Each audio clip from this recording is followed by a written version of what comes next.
Everyone, welcome to Rajarajan kitchen. இன்றைக்கி இஞ்சி துவையல் எப்படி செய்யறதுன்றதை நம்ம இந்த வீடியோவில் பார்க்கலாங்க. ஸ்டவ் ஆன் பண்ணிவிட்டு கடாயை வச்சுட்டு அதில் நல்லெண்ணெய் விட்டுடலாம். இஞ்சியை நல்லா வாஷ் பண்ணிவிட்டு தோல் சீவிட்டு இந்த மாதிரி பீசஸாக எடுத்து வச்சுக்கலாங்க.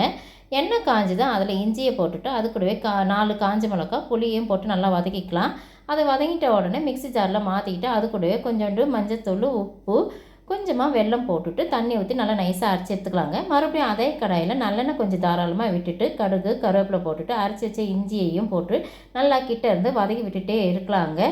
இது ரொம்ப உடம்புக்கு நல்லதுங்க. இந்த இஞ்சி துவையல் பார்த்திங்கன்னா கிட்ட இருந்து நல்லா இந்த மாதிரி வதக்கி விட்டுட்டே இருக்கும்போது எண்ணெய் பிரிஞ்சு நல்லா வருங்க. இது பாருங்கள், இந்த மாதிரி எண்ணெய் பிரிஞ்சு நல்லா வந்திருக்கு பாருங்கள்.